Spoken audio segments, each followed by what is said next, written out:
आज कौन है जी खाइबारे ମୁଁ କିଛି କହିବିନି। संडे स्पेशल खाना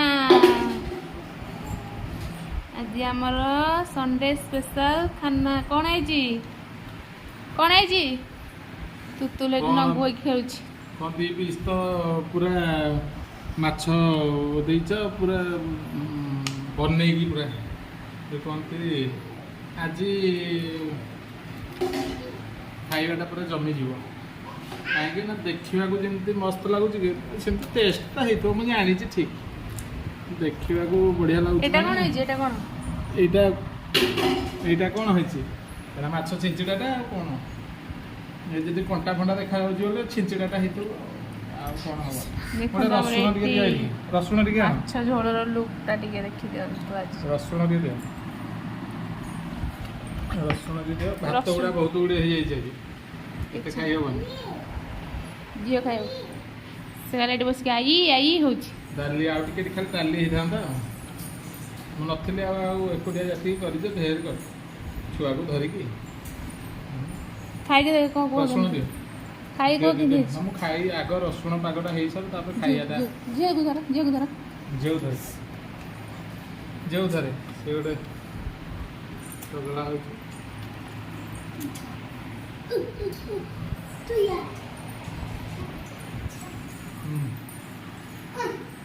ଆଗ ଗୋଳେଇ ଦେଇକି ଟିକେ ଖାଇଦେବା। ତିତିଲିକି ଭୋକ ଲାଗିଲାଣି ତିତିଲି ଥରେ ଖାଇକି ତାକୁ ଆଉଥରେ ଭୋକ ହେଲା।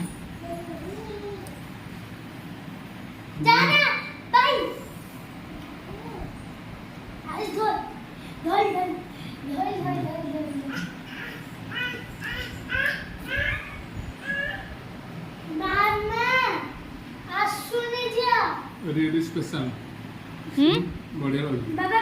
କୋଉଟା ବେଶୀ ଭଲ ଲାଗୁଛି ଛିଞ୍ଚେଡ଼ା ନା ଝୋଳ? ଛିଞ୍ଚିଡ଼ା ଭଲ ଲାଗୁଛି ଝୋଳ ବି ତା ତୁଳନାରେ ବହୁତ ଭଲ। ଝିଅ ଧର ଗୋର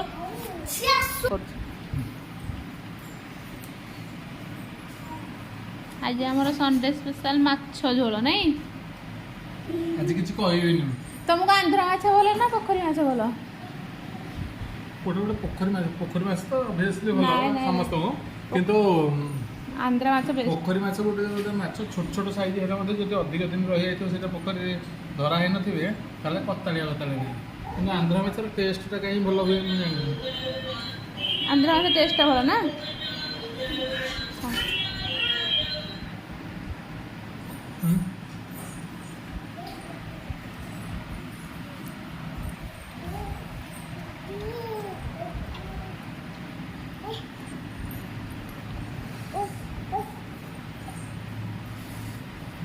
ଲାଇଫଟା ବର୍ତ୍ତମାନ ଏତେ ଇଜି ଚାଲିନି ବହୁତ ଟିକେ ପରିଶ୍ରମ କରିବାକୁ ପଡ଼ୁଛି ସଂଘର୍ଷ କରିବାକୁ ପଡ଼ୁଛି ଫିର୍ ବି ସମୟ ମଝିରେ ବାହାର କରିକି ଆପଣମାନଙ୍କ ସହିତ ସେୟାର କରିବାକୁ ପଡ଼ୁଛି।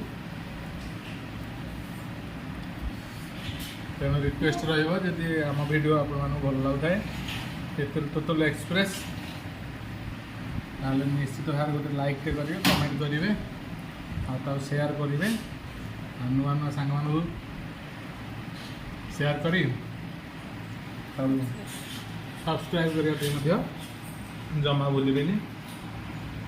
ଦିନଟି ଆଜି ଆପଣଙ୍କର ଭଲ କଟୁ। ଜୟ ଜଗନ୍ନାଥ ବାଏ ବାଏ।